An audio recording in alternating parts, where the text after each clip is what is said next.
ಎಲ್ಲರಿಗೂ ನಮಸ್ಕಾರಗಳು.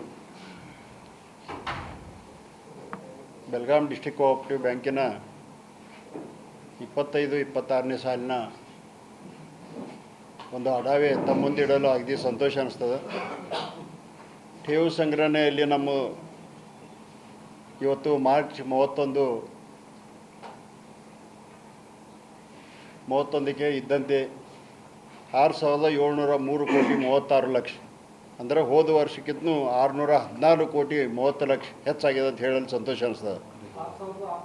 ಡಿಪಾಸಿಟ್ 6,703 ಕೋಟಿ 3.36, ನಿಮ್ಗೆ ಅದಲ್ಲಿ ಎಲ್ಲ ಕೊಟ್ಟುಬಿಡ್ತೀವಿ ನಾವು. ಮತ್ತು ಆಮೇಲೆ 616 ಕೋಟಿ 30 ಲಕ್ಷ ಹೆಚ್ಚಾಗಿದೆ. ಇದು ಹೋದ ಮಾರ್ಚಿಗೆ ಕಂಪೇರ್ ಮಾಡಿ ಈ ಮಾರ್ಚ್ ಒಳಗೆ ಕಂಪೇರ್ ಮಾಡಿದ್ದಾರೆ. ಅದರಂತೆ ಕೃಷಿ ಸಂಬಂಧಿಸಿದ ಸಾಲ ವಿತರಣೆ, ಅದರಲ್ಲಿ ಯಾವ ಪ್ರಕಾರ ನಾವು ಸಾಲ ಕೊಟ್ಟಿದ್ದೀವಿ ಅಂದ್ರೆ ಸುಮಾರು 4,77,466 ಜನ ರೈತರಿಗೆ 3,818 ಕೋಟಿ 79 ಲಕ್ಷ 0% ಬಡ್ಡಿದಲ್ಲಿ ಬೆಳೆ ಸಾಲವನ್ನು ಹಂಚಿದ್ದೆವು. 444 ಜನ ರೈತರಿಗೆ 24 ಕೋಟಿ 54 ಕೋಟಿ ಟ್ರ್ಯಾಕ್ಟರ್ ಸಾಲ ಮತ್ತು ಪೈಪ್ಲೈನ್ ಸಾಲ ಹಂಚಿದ್ದೆವು. ಅದೇ ಪ್ರಕಾರ 165 ಸಂಘಗಳಿಗೆ 22.89 ಕೋಟಿ ಗೋಡೌನ್ ಸಾಲ ವಿತರಿಸಲಾಗಿದೆ. ಇದು 0% ಇರ್ತದೆ ಅವರಿಗೆ ಗೋಡೌನ್ ಸಾಲದಲ್ಲಿ. ಮತ್ತು ಪರ್ ಮೆಟ್ರಿಕ್ ಟನ್ ಗೋಡೌನ್ ಕಟ್ಟಿದ್ದಕ್ಕೆ 750 ರೂಪಾಯಿ ಸಬ್ಸಿಡಿ ಕೂಡ ಇರ್ತದೆ. ಅದೇ ಪ್ರಕಾರ ಸ್ವಸಹಾಯ ಸಂಘಗಳಿಗೆ 918 ಸ್ವಸಹಾಯ ಸಂಘಗಳಿಗೆ 36.18 ಕೋಟಿ ಸಾಲವನ್ನು ವಿತರಿಸಲಾಗಿದೆ. ಮಹಿಳಾ ಸಂಘಗಳಿಗೆ ರೂಪಾಯಿ 5 ಲಕ್ಷವರೆಗೆ 0% ಮತ್ತು 5ರಿಂದ 10 ಲಕ್ಷವರೆಗೆ 4% ಈ ಪ್ರಕಾರವಾಗಿರ್ತದೆ. ಇನ್ನು ಕೃಷಿಯೇತರ ಸಾಲ ಅಂದರೆ ದ್ವಿಚಕ್ರ ವಾಹನ ಇರ್ಬೋದು, ಕಾರ್ ಇರ್ಬೋದು, ಟ್ರ್ಯಾಕ್ಟರ್ ಇರ್ಬೋದು, ವಾಣಿಜ್ಯ ವೆಹಿಕಲ್ಸ್ ಇರ್ಬೋದು, ಹೌಸಿಂಗ್ ಸಾಲ, ಮಾರ್ಟ್ಗೇಜ್ ಸಾಲ, ಈ ಎಲ್ಲದಕ್ಕೂ 160.28 ಕೋಟಿ ಕೃಷಿಯೇತರ ಸಾಲ, ಅದು ಸುಮಾರು 10.5ರಿಂದ 13ವರೆಗೆ ಬಡ್ಡಿ ದರದಲ್ಲಿ. ಬಂಗಾರ ಸಾಲ ಕೂಡ 176 ಕೋಟಿ 36 ಲಕ್ಷ 10% ಬಡ್ಡಿ ದರದಲ್ಲಿ ವಿತರಿಸಲಾಗಿದೆ. ಅದೇ 25-26ನೇ ಸಾಲಿನಲ್ಲಿ ಪ್ರಸ್ತುತ ಸಾಲಿನಲ್ಲಿ ನಮ್ಮ ಬ್ಯಾಂಕ್ ಸುಮಾರು 56 ಕೋಟಿ 25 ಲಕ್ಷ ಲಾಭವನ್ನು ಗಳಿಸಿದೆ. ಆ ಲಾಭದಲ್ಲಿ ಇನ್ನೂ ನಾವು ಸರ್ಕಾರದಿಂದ ಮಾನ್ಯತೆ ಪಡೆದಂಥ ಮತ್ತು ಕಾಯ್ದೆಯಲ್ಲಿ ಕಾನೂನಾತ್ಮಕವಾಗಿ ಬೋನಸ್ ಇರ್ಬೋದು ಮತ್ತು NP ಇರ್ಬೋದು, ಈ ಡಿಸ್ಟ್ರಿಬ್ಯೂಷನ್ ಮಾಡ್ತಾಯಿದ್ವಿ. ಬೋನಸ್ ಕೂಡ ನಾವು ಸದಸ್ಯರಿಗೆ 15% ಬೋನಸ್ ಮತ್ತು 6% ಇನ್ಸೆಂಟಿವ್ ಅನ್ನು ಕೊಡ್ತಾರೆ. ಅಂದರೆ 21% ನಮ್ಮ ಕಾರ್ಮಿಕರಿಗೆ, ಸಿಬ್ಬಂದಿ ವರ್ಗದವ್ರಿಗೆ ಈಗಾಗಲೇ ಕೊಡೋರಿಗೆ ಡಿಕ್ಲೇರ್ ಕೂಡ ಮಾಡಿದಾಗ. ಅದೇ ಪ್ರಕಾರ ಯಶಸ್ವಿನಿ ಯೋಜನೆ ನಿಮಗೆಲ್ಲ ಗೊತ್ತಿದ್ದ ವಿಷಯ. ಆರೋಗ್ಯ ಸ್ಕೀಮನ್ನು ಸರ್ಕಾರ, ಕರ್ನಾಟಕ ಸರ್ಕಾರ ಸಹಕಾರ ರಂಗದಲ್ಲಿ ಇರ್ತಕ್ಕಂಥ ಎಲ್ಲ ಸದಸ್ಯರಿಗೆ ಈ ಒಂದು ಯೋಜನೆಯನ್ನು ಜಾರಿಗೊಳಿಸಿದೆ. ಅದರಲ್ಲಿ ಸುಮಾರು 3,64,204 ಜನ ರೈತ ಸದಸ್ಯರಿಗೆ 26-27ನೇ ಸಾಲಿನಲ್ಲಿ ಈಗಾಗಲೇ ನೋಂದಣಿ ಮಾಡಲಾಗಿದೆ. ಒಂದು ಕುಟುಂಬಕ್ಕೆ 5 ಲಕ್ಷವರೆಗೆ ವಿಮೆ ಸಿಗ್ತದೆ. ಮತ್ತು ಅವ್ರ ಪ್ರೀಮಿಯಮ್ ಅದಕ್ಕೆ ಎಷ್ಟು ಇರ್ತದೆ ಅಂದರೆ ಒಂದು ಕುಟುಂಬಕ್ಕೆ 500 ರೂಪಾಯಿ, ಅಂದರೆ 4 ಜನ ಕುಟುಂಬ ಇದ್ರೆ 500 ರೂಪಾಯಿ. ಮತ್ತು ಪ್ರತ್ಯೇಕ ಹೆಚ್ಚು ಕುಟುಂಬದಲ್ಲಿ ಹೆಚ್ಚು ಜನ ಆದ್ರೆ ಅದಕ್ಕೆ 100 ರೂಪಾಯಿ ಪ್ರತ್ಯೇಕ ತುಂಬಬೇಕಾಗ್ತದೆ. ಇದು ಹಳ್ಳಿಗಳಲ್ಲಿ. ಶೇರ್ದಲ್ಲಿ 1,000 ರೂಪಾಯಿ ಪ್ರತಿ ಕುಟುಂಬಕ್ಕೆ, ಮತ್ತು 4 ನಂತರ ಹೆಚ್ಚಾದ ಕುಟುಂಬದ ಸದಸ್ಯರಿಗೆ 200 ಅಂತೆ ತುಂಬಬೇಕಾಗ್ತದೆ. ಈ ಪ್ರಕಾರ ಪ್ರಶಸ್ತವಾಗಿ ಜಾರಿಗೆ ಬಂದ ಕಾರ್ಯಯೋಜನೆಗಳು 25-20 ಸಾಲದಲ್ಲಿ ಸುಮಾರು 8 ಹೊಸ ಶಾಖೆಗಳನ್ನ ನಾವು ಈಗಾಗಲೇ ಪ್ರಾರಂಭ ಮಾಡಿದ್ದೀವಿ. ಅಂದರೆ ಟೋಟಲ್ 112 ಶಾಖೆಗಳು ಅದು ಕೋರ್ ಬ್ಯಾಂಕಿಂಗ್ ಮುಖಾಂತರ ನಡೀತದೆ. ರಾಜ್ಯದಲ್ಲಿ ಪ್ರಥಮವಾಗಿ ನೀವೆಲ್ಲರೂ ಬಂದಿದ್ದೀರಿ, ಅಲ್ಲಿ ಉದ್ಘಾಟನೆ ಮಾಡಿದಂಥ 3 ಸ್ಕೀಮ್ಗಳು ಉದ್ಘಾಟನೆ ಮಾಡಿದ್ದೀವಿ ನಾವು. ಇರ್ತಕ್ಕಂಥ ನಮ್ಮ PKPS ಸೊಸೈಟಿಯ ಕಾರ್ಯದರ್ಶಿ ಮತ್ತು ಎಲ್ಲ ಸಿಬ್ಬಂದಿ ವರ್ಗದವ್ರಿಗೆ 1 ಲಕ್ಷ ಪರ್ಯಂತ ಹೆಲ್ತ್ ಇನ್ಶೂರೆನ್ಸ್, 5 ಲಕ್ಷ ಪರ್ಯಂತ ಲೈಫ್ ಇನ್ಶೂರೆನ್ಸ್ ಮತ್ತು 15 ಲಕ್ಷ ಪರ್ಯಂತ ನಮ್ಮ ಆಕ್ಸಿಡೆಂಟಲ್ ಇನ್ಶೂರೆನ್ಸ್. ಈ ಪ್ರಕಾರವಾಗಿ ಸುಮಾರು DC ಬ್ಯಾಂಕಿನಿಂದ ಒಂದು 60% ತುಂಬಿ ಅವ್ರದ್ದು ಈಗಾಗಲೇ ನಾವು ವಿಮೆ ಸೌಲಭ್ಯವನ್ನು ಕೊಟ್ಟಿದ್ದೆವು. ಮತ್ತು ಬ್ಯಾಂಕಿನ ಡಿಜಿಟೀಕರಣಕ್ಕೆ ಸಂಬಂಧಿಸಿದಂತೆ ಗ್ರಾಹಕರ ತ್ವರಿತ ವ್ಯವಹಾರಕ್ಕಾಗಿ IMPS ಅಂದರೆ ಇಮಿಡಿಯೇಟ್ ಪೇಮೆಂಟ್ ಸರ್ವಿಸ್ ಸೌಲಭ್ಯವನ್ನು ಕಲ್ಪಿಸಲಾಗಿದೆ. ಅತಿ ಶೀಘ್ರದಲ್ಲಿ UPI ಯೂನಿಫೈಡ್ ಪೇಮೆಂಟ್ ಇಂಟರ್ಫೇಸ್ ಸೇವೆ ಕೂಡ ಆರಂಭಿಸಲಾಗುವುದು. ಅದೇ ಪ್ರಕಾರ ನಮ್ಮ ಬ್ಯಾಂಕಿನ ಪ್ರಧಾನ ಕಚೇರಿಯಲ್ಲಿ ATM ಆಟೋಮೇಟೆಡ್ ಟೆಲ್ಲರ್ ಮಷಿನ್ ಒಂದೇ ಇದೆ. ಇನ್ನು ಮುಂದಿನ ದಿನಮಾನದಲ್ಲಿ ನಾವು ಪ್ರತಿಯೊಂದು ಬ್ರಾಂಚ್ನಲ್ಲಿ ಮತ್ತು ಪ್ರತಿಯೊಂದು ತಾಲೂಕಾ 5 ಸ್ಥಳಗಳಲ್ಲಿ ಕೂಡ ಹೆಚ್ಚಿನ ಒಂದು ATM ಕೂಡ ಒಂದು ಅಳವಡಿಸಿದೆ. ರಿಸರ್ವ್ ಬ್ಯಾಂಕ್ ಇಂಡಿಯಾ ಮತ್ತು ನಾಬಾರ್ಡ್ ಮಾರ್ಗಸೂಚನೆಯಾಗಿ ಸೈಬರ್ ಸುರಕ್ಷತಾ ಫ್ರೇಮ್ ವರ್ಕನ್ನು ಕೂಡ ಬ್ಯಾಂಕಿನಲ್ಲಿ ಜಾರಿಗೆ ತರಲಾಗಿದೆ. ಅದೇ ಪ್ರಕಾರ ಪ್ರಾಥಮಿಕ ಕೃಷಿ ಪತ್ತಿನ ಸದೃಢಗೊಳಿಸಬೇಕಾದ್ರೆ ಬ್ಯಾಂಕಿನ ವಿತರಿಸುವ ಕೃಷಿಯೇತರ ಸಾಲಗಳು ಪ್ರತಿ ಕಾರ್ಮಿಕ ಪ್ರಾಥಮಿಕ ಕೃಷಿ ಸಂಘ ಮುಖಾಂತರ ಕೂಡ ನಾವು ಈಗಾಗಲೇ ಪ್ರಾರಂಭ ಮಾಡಲಾಗಿದೆ. ಅದೇ ಪ್ರಕಾರ ಸಂಘದ ಆಡಳಿತ ಮಂಡಳಿ ಪ್ರಾಥಮಿಕ ಕೃಷಿ ಪತ್ತಿನ ಸಂಘದ ಆಡಳಿತ ಮಂಡಳಿ ಸದಸ್ಯರಿಗೆ ಮತ್ತು ಸಿಬ್ಬಂದಿ ವರ್ಗದವರಿಗೆ 1% ರಿಬೇಟ್ ದರದಲ್ಲಿ ಸಾಲವನ್ನು ಹಂಚುವ ಯೋಜನೆ ಕೂಡ ಈಗಾಗಲೇ ಮಾಡಲಾಗಿದೆ. ಮತ್ತು ನೀವು ಭಾಳ ಸಲ ಬಹುತೇಕ ಪ್ರೆಸ್ ಮೀಟ್ ಬಂದಾಗ ನೀವಿರ್ಬೋದು ಅಥವಾ ಕೆಲವೊಂದು ಯೂಟ್ಯೂಬ್ನಲ್ಲಿ ಭಾಳಷ್ಟು ಚರ್ಚೆಗೆ ಗ್ರಾಸವಾದಂಥ JN ಇನ್ಫ್ರಾಸ್ಟ್ರಕ್ಚರ್ ಅಂದರೆ ಜಯಶೀಲ್ ಶೆಟ್ಟಿಯವರು 130 ಕೋಟಿ 5 ಎಕರೆ ಮೇಲೆ ತೊಗೊಂಡಿರೋದು ಭಾಳಷ್ಟು ಒಂದು ವಿಷಯ ಆಗಿತ್ತು. ಆದರೆ ನಾನು ಇವತ್ತು ಹೇಳ ಬಯಸ್ತೇನೆ, ನಮ್ಮ ಒಳ್ಳೆಯ ಕಸ್ಟಮರ್ ಅವರು. ಯಾಕಂದರೆ ಸುಮಾರು 130 ಕೋಟಿ ತೊಗೊಂಡು 11.60 ಕೋಟಿ ಈಗಾಗಲೇ ಬಡ್ಡಿಯನ್ನು ಕಟ್ಟಿದ್ದಾರೆ. ಮತ್ತು ಮಾರ್ಚ್ 31ಕ್ಕೆ ಪೂರ್ತಿ ಸಾಲವನ್ನು ಅವರು ನಿಲ್ಲು ಮಾಡಿದ್ದಾರೆ. ಅವ್ರ ಪೇಮೆಂಟ್ ಗೌರ್ಮೆಂಟ್ದಿಂದ ಬರಬೇಕಾದಿತ್ತು. ಅವ್ರು ಬಂದ ನಂತರ ಮೊದಲು DC ಬ್ಯಾಂಕ್ ನಿಮ್ಮ ಆಟ ಬೇಡಪ್ಪ ಅಂತ ತಿಳ್ಕೊಂಡು ನಮಗೆ ಬಂದು ತುಂಬಿರು. ಯಾಕಂದ್ರೆ ಇನ್ನೂ ಇದ್ದರೆ ನಮಗೆ ಬಡ್ಡಿ ಬರ್ತಿದ್ದು ವರ್ಷದ ಒಂದು ಒಳ್ಳೆಯ ಕಷ್ಟ.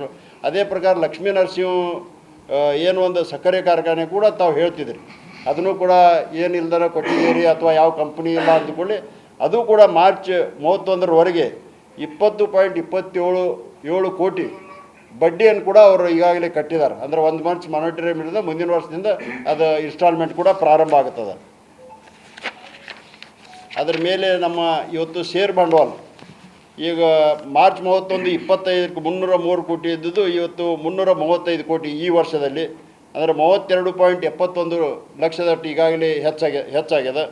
ಅದೇ ಪ್ರಕಾರ ನಮ್ಮ ನಿಧಿಗಳು ಅಂದರೆ ನಮ್ಮ ಫಂಡ್ಸ್ 375 ಕೋಟಿ ಇದ್ದದ್ದು 396 ಕೋಟಿ ಆಗಿದೆ, ಅಂದರೆ 20 ಕೋಟಿ ಹೆಚ್ಚಾಗ್ಯದ.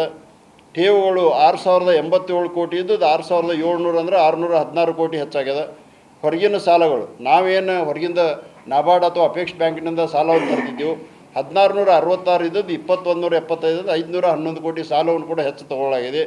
ಗುಂತಾವಣೆಗಳಂದ್ರೆ ನಾವು ಇನ್ವೆಸ್ಟ್ಮೆಂಟ್ ಮಾಡಿದ್ದು ಹೋದ ಮಾರ್ಚ್ನಲ್ಲಿ 25 ಮಾರ್ಚ್ನಲ್ಲಿ 2275.80 ಇದ್ದದ್ದು ಈ ಸಲ 2519.27 ಕೋಟಿಯನ್ನು ನಾವು ಈಗಾಗಲೇ ರಿಸರ್ವ್ ಇಟ್ಟಿದ್ದೆವು. ಅಂದರೆ 845 ಕೋಟಿ ನಮ್ಮ ಇನ್ವೆಸ್ಟ್ಮೆಂಟ್ ಕೂಡ ಹೆಚ್ಚಾಗ್ಯದ. ಅದೇ ಪ್ರಕಾರ ಲಾಭ ನೀವು 56 ಕೋಟಿ ಅಂದ್ರೆ ಸುಮಾರು 23 ಕೋಟಿಯಷ್ಟು ಈಗಾಗಲೇ ಹೋದ ವರ್ಷಕ್ಕಿಂತ ಹೆಚ್ಚಾಗ್ಯದ. ದುಡಿಯೋ ಬಂಡವಾಳ 8592 ಹೋದ ವರ್ಷ ಇತ್ತು. ಈ ವರ್ಷದಲ್ಲಿ 9776 ದುಡಿಯೋ ಬಂಡವಾಳ ಅಂದ್ರೆ 1183.30 ಕೋಟಿ ಈಗಾಗಲೇ ಹೆಚ್ಚಾಗ್ಯದ.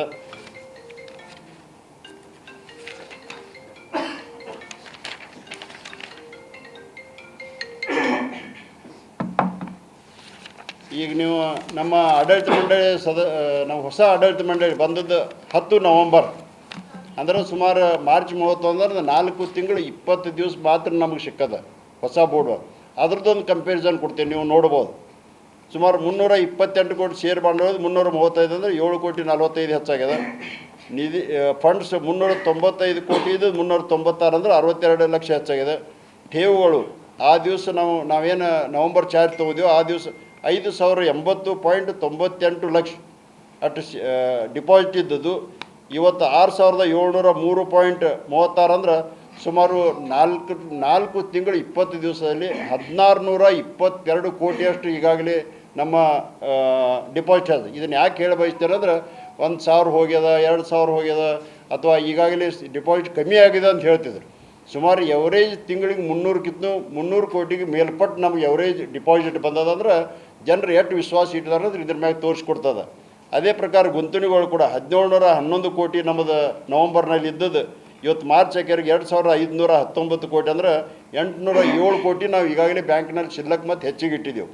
ಅದೇ ಪ್ರಕಾರ ಲಾಭವನ್ನು ಕೂಡ 56 ಕೋಟಿ. ದುಡಿಯೋ ಬಂಡವಾಳ ಇದನ್ನು ಈಗಾಗಲೇ ಹೇಳಿದ್ದೇನೆ 8575 ಇದು 9776 ಅಂದರೆ 1200 ಕೋಟಿ ದುಡಿಯೋ ಬಂಡವಾಳ ಕೂಡ ಹೆಚ್ಚಾಗ್ಯದ.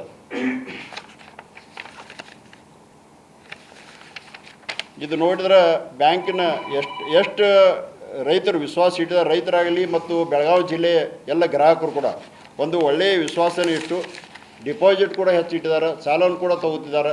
ಮುಂದಿನ ದಿನಮಾನದಲ್ಲಿ ಏನು ಮಲ್ಟಿನ್ಯಾಷನಲ್ ಮತ್ತು ನ್ಯಾಷನಲೈಸ್ ಬ್ಯಾಂಕ್ ಏನೂ ಕಮ್ಮಿ ಇಲ್ಲದಂತೆ ಸ್ಪರ್ಧಾತ್ಮಕವಾಗಿ ರೈತರಿಗೆ ಹೆಚ್ಚಿನ ಒಂದು ಸಾಲವನ್ನು 0% ಇರ್ಬೋದು, 3%ನಲ್ಲಿ ಟ್ರ್ಯಾಕ್ಟರ್ ಮತ್ತು ಪೈಪ್ಲೈನ್ ಸಾಲ ಇರ್ಬೋದು, ಇನ್ನುಳಿದ ಎಲ್ಲ ಕಮರ್ಷಿಯಲ್ ಲೋನ್ ಅಂದರೆ ನಾನ್ ಅಗ್ರಿಕಲ್ಚರ್ ಲೋನ್ ಕೂಡ ರೈತರಿಗಿರ್ಬೋದು, ಬೆಳಗಾವಿ ಜಿಲ್ಲೆ ಇರ್ತಕ್ಕಂಥ ಎಲ್ಲ ಗ್ರಾಹಕರು ಕೂಡ ಇರ್ಬೋದು. ನಾವು ಹೆಚ್ಚಿನ ಪ್ರಮಾಣದಲ್ಲಿ ಕೊಟ್ಟು ಇವತ್ತು UPIಯನ್ನು ಅಳವಡಿಸಿ ಇವತ್ತು ಸರ್ಕಾರದ ಖಾತೆ ಕೂಡ ಇರ್ಬೋದು ಅಥವಾ ಇನ್ನುಳಿದ ಹಲವಾರು ಯೋಜನೆಗಳು ನಾವು ಪ್ರಾರಂಭ ಮಾಡ್ತಾಯಿದ್ದೀವಿ. ಆದ ಕಾರಣ ಈ ಒಂದು ರಿಸಲ್ಟ್ ಬರಲು ನಮಗೆ ಕಾರಣೀಕರ್ತರಾದ ಇವತ್ತು ನಮ್ಮ ಉಸ್ತುವಾರಿ ಮಂತ್ರಿಗಳಾದ ಸತೀಶ್ ಜಾರಕಿಹೊಳಿ ಅವರು ಮತ್ತು ಬಾಲಚಂದ್ರ ಜಾರಕಿಹೊಳಿ ನೇತೃತ್ವದಲ್ಲಿ ಈ ಸಂಸ್ಥೆ ನಡೀತದೆ. ಅದೇ ಪ್ರಕಾರ ನಮ್ಮ ಎಲ್ಲ ಬೆಳಗಾವಿ ಜಿಲ್ಲೆಯಲ್ಲಿ ಗ್ರಾಹಕರು ಇರ್ಬೋದು, ರೈತರು ಇರ್ಬೋದು ಮತ್ತು ಹೆಚ್ಚಿನ ಪ್ರಮಾಣದಲ್ಲಿ ಒಂದು ಶ್ರದ್ಧೆಯನ್ನು ಇಟ್ಟು ವಿಶ್ವಾಸವನ್ನು ಇಟ್ಟು ಒಳ್ಳೆಯ ರೀತಿಯಿಂದ ಕೆಲಸ ಕಾರ್ಯ ಅಂತ ನಮ್ಮ ಎಲ್ಲ ಕಾರ್ಮಿಕ ವರ್ಗದವರು ಕೂಡ ಸಹಕಾರಿಯಾಗಿದ್ದಾರೆ. ಅವ್ರಿಗೆಲ್ಲರೂ ಕೂಡ ನಾನು ಧನ್ಯವಾದಗಳನ್ನು ಅರ್ಪಿಸ್ತೇನೆ.